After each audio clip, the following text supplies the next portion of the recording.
Article 21 of the Constitution of India. Protection of life and personal liberty. No person shall be deprived of his life or personal liberty except according to procedure established by law. ನಮ್ಮ ಸಂವಿಧಾನದ article 21 ಜೀವ ಸಂರಕ್ಷಣೆ ಮತ್ತು ವ್ಯಕ್ತಿ ಸ್ವಾತಂತ್ರ್ಯದ ಸಂರಕ್ಷಣೆ. ಕಾನೂನಿನ ಮೂಲಕ ಸ್ಥಾಪಿತವಾಗಿರುವ ಪ್ರಕ್ರಿಯೆಗೆ ಅನುಸಾರವಾಗಿ ಹೊರತು ಯಾರೇ ವ್ಯಕ್ತಿಯ ಜೀವನವನ್ನು ಅಥವಾ ವ್ಯಕ್ತಿ ಸ್ವಾತಂತ್ರ್ಯವನ್ನು ಹರಣ ಮಾಡತಕ್ಕದ್ದಲ್ಲ. ಎಲ್ಲರಿಗೂ ನಮಸ್ಕಾರ. ನಾನು ಶ್ರೀಕರ. ಇದುವರೆಗೆ ನೀವು ಕೇಳಿದ್ದು ನಮ್ಮ ಸಂವಿಧಾನದ ಆರ್ಟಿಕಲ್ 21. ಈ ಆರ್ಟಿಕಲನ್ನು ಜೀವನ ಹಕ್ಕು ಎಂದು ಕರೆಯಲಾಗಿದೆ. ಜೀವನ ನಡೆಸಲು ಹಕ್ಕು ಹೊಂದಿರುವುದು ಅಂದರೇನು? ಜೀವನ ಜೀವಿಸುವುದು ಅಂದರೇನು? ಕೇವಲ ಉಸಿರಾಟವೇ? ಜೀವನ ಮತ್ತು ಅಸ್ತಿತ್ವ ನಡುವಿನ ವ್ಯತ್ಯಾಸವೇನು? ಈ ವಿಡಿಯೋ ಸರಣಿಯ ಮೊದಲನೇ ಸಂಚಿಕೆಯಲ್ಲಿ ನಾವು ಕಲಿತಂತೆ ನಮ್ಮ ಸಂವಿಧಾನದ ಆರ್ಟಿಕಲ್ಸ್ಗಳನ್ನು ಮತ್ತು ದೇಶದ ಕಾನೂನುಗಳನ್ನು ವ್ಯಾಖ್ಯಾನಿಸುವುದು ನ್ಯಾಯಾಂಗದ ಉದ್ದೇಶ. ಹಾಗಿದ್ರೆ ನಮ್ಮ ಸುಪ್ರೀಂ ಕೋರ್ಟ್ ಜೀವನ ಹಕ್ಕನ್ನು ಹೇಗೆ ವ್ಯಾಖ್ಯಾನಿಸುತ್ತದೆ? ನಾವು ಇದುವರೆಗೆ ಕೇಳಿದ್ದ ಪ್ರಶ್ನೆಗಳನ್ನು ಉತ್ತರಿಸಲು ನಮಗೆ ಸಹಾಯ ಮಾಡುತ್ತದೆಯೇ? Francis Coralie versus Union Territory of Delhi ಪ್ರಕರಣದಲ್ಲಿ ಸುಪ್ರೀಂ ಕೋರ್ಟ್ ಇದನ್ನು ಗಮನಿಸಿದೆ. ಜೀವನ ಹಕ್ಕಿನಲ್ಲಿ ಮಾನವನು ಘನತೆಯಿಂದ ಬದುಕುವ ಹಕ್ಕು ಮತ್ತು ಅದರೊಂದಿಗೆ ಹೊಂದಿಕೊಂಡಿರುವ ಇನ್ನೆಲ್ಲವೂ ಸೇರಿವೆ. ಪೌಷ್ಟಿಕಾಂಶ, ಉಡುಪು, ಆಶ್ರಯದಂತಹ ಜೀವನದ ಮೂಲ ಅವಶ್ಯಕತೆಗಳು ಮತ್ತು ವೈವಿಧ್ಯಮಯ ರೂಪಗಳಲ್ಲಿ ಓದುವುದು, ಬರೆಯುವುದು ಮತ್ತು ವ್ಯಕ್ತಪಡಿಸುವುದು, ಮುಕ್ತವಾಗಿ ಚಲಿಸುವ ಮತ್ತು ಸಹಮಾನವರೊಂದಿಗೆ ಬೆರೆಯುವ ಸೌಲಭ್ಯಗಳು ಇತ್ಯಾದಿ. ಇದು ಜೀವನದ ಮೂಲಭೂತ ಅವಶ್ಯಕತೆಗಳ ಹಕ್ಕನ್ನು ಮತ್ತು ಮಾನವನ ಅಭಿವ್ಯಕ್ತಿಯ ಹಕ್ಕನ್ನು ಒಳಗೊಂಡಿರಬೇಕು.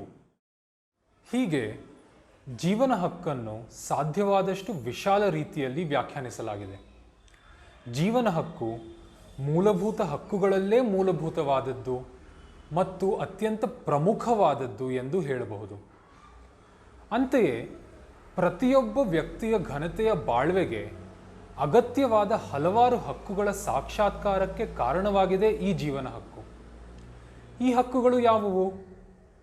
Right to privacy, right to livelihood, right against sexual harassment, right to legal aid, right to health and medical aid, right to pollution free air and water ಇತ್ಯಾದಿ. ಈ ಹಕ್ಕುಗಳನ್ನೆಲ್ಲ ಸರ್ಕಾರ ರಕ್ಷಿಸಲು ಬದ್ಧವಾಗಿದೆ. ಮೂಲಭೂತ ಹಕ್ಕುಗಳಲ್ಲೇ ಮೂಲಭೂತವಾದ ಈ ಜೀವನ ಹಕ್ಕಿನ ಬಗ್ಗೆ ಬನ್ನಿ ಮತ್ತಷ್ಟು ಕಲಿಯೋಣ. ನಮಸ್ಕಾರ. ಪ್ರತಿಯೊಬ್ಬರಿಗೂ ಜೀವನ ಮತ್ತು ಸ್ವಾತಂತ್ರ್ಯದ ಹಕ್ಕಿದೆ. ಜೀವನದ ಹಕ್ಕು ನಿಸ್ಸಂದೇಹವಾಗಿ ಎಲ್ಲ ಹಕ್ಕುಗಳಲ್ಲಿ ಅತ್ಯಂತ ಮೂಲಭೂತವಾದದ್ದು. ಇತರ ಹಕ್ಕುಗಳೆಲ್ಲ ಈ ಜೀವನ ಹಕ್ಕನ್ನು ಅವಲಂಬಿಸುತ್ತವೆ ಹಾಗೂ ಈ ಹಕ್ಕುಗಳು ಜೀವನ ಹಕ್ಕನ್ನು ದೃಢೀಕರಿಸುತ್ತವೆ. ಆರ್ಟಿಕಲ್ 21ರಲ್ಲಿನ ಮುಖ್ಯ ಅಂಶಗಳನ್ನು ನೀವು ಗಮನಿಸಿರಬೇಕು. ಜೀವನ, ವೈಯಕ್ತಿಕ ಸ್ವಾತಂತ್ರ್ಯ ಮತ್ತು ಕಾನೂನಿನಿಂದ ಸ್ಥಾಪಿಸಲಾದ ಕಾರ್ಯವಿಧಾನ ಅಂದರೆ ಪ್ರೊಸೀಜರ್ ಎಸ್ಟಾಬ್ಲಿಷ್ಡ್ ಬೈ ಲಾ. ಈ ಅಂಶಗಳು ನಿರಂತರವಾಗಿ ವ್ಯಾಖ್ಯಾನಕ್ಕೆ ಮತ್ತು ಚರ್ಚೆಗಳಿಗೆ ಒಳಪಟ್ಟಿವೆ. ನಮ್ಮ ಸಂವಿಧಾನದ ರಚನೆಯ ದಿನಗಳಿಂದಲೇ. ಡಿಸೆಂಬರ್ 1948ರಲ್ಲಿ ಆರ್ಟಿಕಲ್ 21ಅನ್ನು ಸಂವಿಧಾನ ಸಭೆಯು ಚರ್ಚಿಸಿದಾಗ ಸದಸ್ಯರ ನಡುವೆ ಪ್ರೊಸೀಜರ್ ಎಸ್ಟಾಬ್ಲಿಷ್ಡ್ ಬೈ ಲಾ ಪದಗಳನ್ನು ಬಳಸಬೇಕೇ ಅಥವಾ ಡ್ಯೂ ಪ್ರಾಸೆಸ್ ಎಂಬ ಪದಗಳನ್ನು ಬಳಸಬೇಕೇ ಎಂಬ ವಿಷಯದ ಬಗ್ಗೆ ಭಿನ್ನಾಭಿಪ್ರಾಯವಿತ್ತು. ಪ್ರೊಸೀಜರ್ ಎಸ್ಟಾಬ್ಲಿಷ್ಡ್ ಬೈ ಲಾ ಅಂದರೆ ಕಾನೂನಿನ ನಿಯಮಗಳ ಪ್ರಕಾರ ಕಾರ್ಯವಿಧಾನ ಮತ್ತು ಪ್ರಕ್ರಿಯೆಗಳು. ಡ್ಯೂ ಪ್ರಾಸೆಸ್ ಅಂದರೆ ಇಂತಹ ಪ್ರಕ್ರಿಯೆಗಳು ನ್ಯಾಯಸಮ್ಮತವಾಗಿರಬೇಕು. ಇದನ್ನು ಸಂವಿಧಾನ ಸಭೆಯು ವಿವರವಾಗಿ ಮತ್ತು ಸಮಗ್ರವಾಗಿ ಚರ್ಚಿಸಿತು. ಅಂತಿಮವಾಗಿ ಸಂವಿಧಾನ ಸಭೆಯ ಸದಸ್ಯರು ಆರ್ಟಿಕಲ್ 21ರಲ್ಲಿ ಪ್ರೊಸೀಜರ್ ಎಸ್ಟಾಬ್ಲಿಷ್ ಬೈ ಲಾ ಎಂಬ ಪದಗಳನ್ನು ಉಳಿಸಿಕೊಳ್ಳಲು ನಿರ್ಧರಿಸಿದರು. ನಂತರ ಸಂವಿಧಾನವು ಜಾರಿಗೆ ಬಂದ ಕೂಡಲೇ ಈ ಪದಗಳ ವ್ಯಾಖ್ಯಾನದ ಪ್ರಶ್ನೆಯು ಎ.ಕೆ. ಗೋಪಾಲನ್ ಪ್ರಕರಣದಲ್ಲಿ ಮೂಡಿತು. ಈ ಕೇಸ್ನಲ್ಲಿ ಪ್ರಿವೆಂಟಿವ್ ಡಿಟೆನ್ಷನ್ ಆ್ಯಕ್ಟ್ ದ ಸಿಂಧುತ್ವವನ್ನು ಪ್ರಶ್ನಿಸಲಾಗಿತ್ತು. ಈ ಪ್ರಕರಣದಲ್ಲಿ ವಾದ ಹೀಗಿತ್ತು: ಆರ್ಟಿಕಲ್ 21ರ ಅಡಿಯಲ್ಲಿ ಸ್ಥಾಪಿಸಲಾದ ಪ್ರೊಸೀಜರ್ ಅಂದರೆ ಕಾರ್ಯವಿಧಾನವು ಪ್ರಿನ್ಸಿಪಲ್ಸ್ ಆಫ್ ನ್ಯಾಚುರಲ್ ಜಸ್ಟಿಸ್ ಅಂದರೆ ಸಮ್ಮತವಾದ ಕಾರ್ಯವಿಧಾನದ ತತ್ವಗಳನ್ನು ಒಳಗೊಂಡಿರುತ್ತದೆ. ಆದ್ದರಿಂದ ಒಬ್ಬ ಡಿಟೇನ್ ಆದ ಮನುಷ್ಯ ಉತ್ತಮ ಕಾರ್ಯವಿಧಾನದ ಸಂರಕ್ಷಣೆಗೆ ಅರ್ಹನಾಗಿದ್ದಾನೆ. ಆದರೆ ಈ ಅಭಿಪ್ರಾಯವನ್ನು ಸುಪ್ರೀಂ ಕೋರ್ಟ್ ಒಪ್ಪಲಿಲ್ಲ.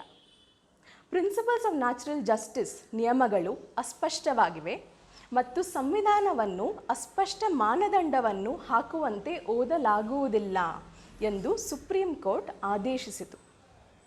ಇದು ಸುಮಾರು 3 ದಶಕಗಳ ಕಾಲ ಅಂದರೆ 1950ರಿಂದ 1978ರವರೆಗೆ ಕಾನೂನಾಗಿತ್ತು.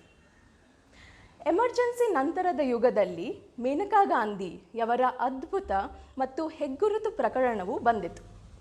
ಈ ಪ್ರಕರಣದಲ್ಲಿ ಸುಪ್ರೀಂ ಕೋರ್ಟ್ ಆರ್ಟಿಕಲ್ 21ರ ಅನ್ವಯ ಪ್ರೊಸೀಜರ್ ಅಂದರೆ ಕಾರ್ಯವಿಧಾನವು ಜಸ್ಟ್, ಫೇರ್ ಆ್ಯಂಡ್ ರೀಸನೇಬಲ್ ಅಂದರೆ ನ್ಯಾಯಯುತ ಮತ್ತು ಸಮಂಜಸವಾಗಿರಬೇಕು ಎಂದು ಅಭಿಪ್ರಾಯಪಟ್ಟಿದೆ.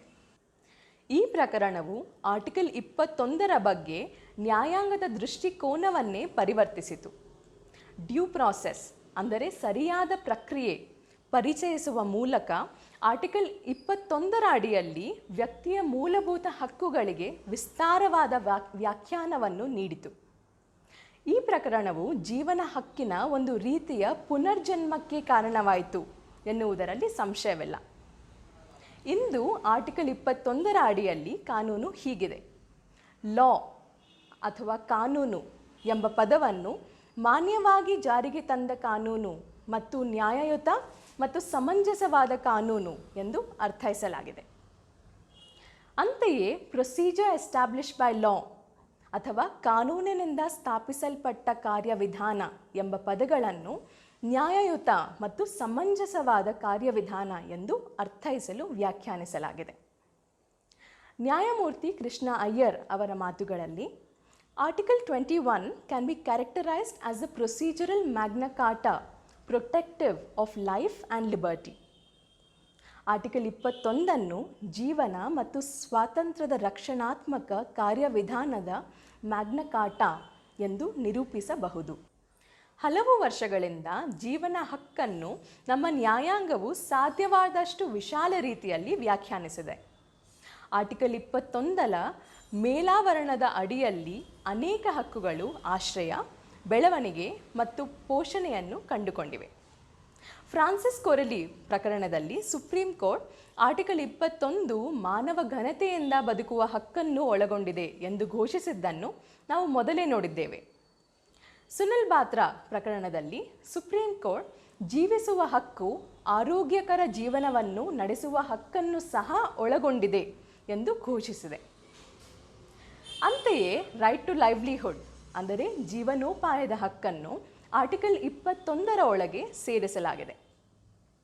ಓಲ್ಗಾ ಟೆಲ್ಲಿಸ್ ಪ್ರಕರಣದಲ್ಲಿ ಸುಪ್ರೀಂ ಕೋರ್ಟ್ ಜೀವನ ಹಕ್ಕಿನ ಪ್ರಮುಖ ಅಂಶವೆಂದರೆ ಜೀವನೋಪಾಯದ ಹಕ್ಕು ಎಂದು ಆದೇಶಿಸಿದೆ. ಏಕೆಂದರೆ ಯಾವುದೇ ವ್ಯಕ್ತಿಯು ಜೀವನೋಪಾಯವಿಲ್ಲದೆ ಬದುಕಲು ಸಾಧ್ಯವಿಲ್ಲ. ಪುಟ್ಟಸ್ವಾಮಿ ವರ್ಸಸ್ ಯೂನಿಯನ್ ಆಫ್ ಇಂಡಿಯಾದ ಇತ್ತೀಚಿನ ಪ್ರಕರಣದಲ್ಲಿ supreme court right to privacy ಅಂದರೆ ಗೌಪ್ಯತೆಯ ಹಕ್ಕನ್ನು ಆರ್ಟಿಕಲ್ 21ರ ಅಡಿಯಲ್ಲಿ ಜೀವಿಸುವ ಹಕ್ಕು ಮತ್ತು ವೈಯಕ್ತಿಕ ಸ್ವಾತಂತ್ರ್ಯದ ಆಂತರಿಕ ಭಾಗವಾಗಿ ರಕ್ಷಿಸಲಾಗಿದೆ ಎಂದು ಆದೇಶಿಸಿದೆ. ಗೌಪ್ಯತೆಯ ಹಕ್ಕನ್ನು ಸಂವಿಧಾನದ ಭಾಗ 3 ಖಾತರಿಪಡಿಸುವ ಸ್ವಾತಂತ್ರ್ಯದ ಭಾಗವಾಗಿ ಸಹ ಪರಿಗಣಿಸಲಾಗಿದೆ. ಇದರ ಅರ್ಥ ಏನು? ಈ ಹಕ್ಕುಗಳನ್ನು ರಕ್ಷಿಸಲು ಸರ್ಕಾರವು ಬಾಧ್ಯವಾಗಿದೆ. ನಮ್ಮ ಆರೋಗ್ಯ, ಆಶ್ರಯ, ನ್ಯಾಯಯುತ ವಿಚಾರಣೆ, ಶುದ್ಧ ಗಾಳಿ ಮತ್ತು ನೀರು ಇತ್ಯಾದಿಗಳ ಉಲ್ಲಂಘನೆಯಾಗಿದ್ದರೆ ನಾವು ಇವುಗಳನ್ನು ಸರ್ಕಾರದಿಂದ ಹಿಂಪಡೆಯಬಹುದು. ನಮ್ಮ ಮೂಲಭೂತ ಹಕ್ಕುಗಳ ಉಲ್ಲಂಘನೆಯಾಗಿದೆ ಎಂದು ನಾವು ಸುಪ್ರೀಂ ಕೋರ್ಟ್ ಅಥವಾ ಹೈಕೋರ್ಟ್ ಅನ್ನು ಸಂಪರ್ಕಿಸಬಹುದು, ರಿಟ್ ಅರ್ಜಿಯನ್ನು ಸಲ್ಲಿಸಬಹುದು. ಇದು ಸಹ ನಮ್ಮ ಮೂಲಭೂತ ಹಕ್ಕು. ಭಾರತೀಯ ಸಂವಿಧಾನವನ್ನು ಜೀವಂತ ದಾಖಲೆ ಎಂದು ಕರೆಯಲಾಗುತ್ತದೆ, ಏಕೆಂದರೆ ಅದು ಸಮಾಜದ ನಿರಂತರವಾಗಿ ಬದಲಾಗುತ್ತಿರುವ ಅಗತ್ಯತೆಗಳು ಮತ್ತು ಅವಶ್ಯಕತೆಗಳಿಗೆ ವಿಕಸನಗೊಳ್ಳುತ್ತಿದೆ. ಆರ್ಟಿಕಲ್ 21 ಇದನ್ನು ಸಕ್ರಿಯಗೊಳಿಸುತ್ತದೆ. ಇದರ ವ್ಯಾಪ್ತಿ ವಿಸ್ತರಿಸುತ್ತಿದೆ ಮತ್ತು ಹೊಸ ಆಯಾಮಗಳನ್ನು ನ್ಯಾಯಾಲಯಗಳು ಪರಿಶೋಧಿಸುತ್ತಿವೆ. ನಮ್ಮಲ್ಲಿ ಪ್ರತಿಯೊಬ್ಬರಿಗೂ ಜೀವನ ಮತ್ತು ಸ್ವಾತಂತ್ರ್ಯದ ಸಾರವನ್ನು ಖಾತರಿಪಡಿಸಿಕೊಳ್ಳಲು ಆರ್ಟಿಕಲ್ 21ರ ಪ್ರಯಾಣ ಇನ್ನೂ ಮುಂದುವರೆದಿದೆ. ವೀಕ್ಷಿಸಿದ್ದಕ್ಕಾಗಿ ವಂದನೆಗಳು. ನಮಸ್ಕಾರ.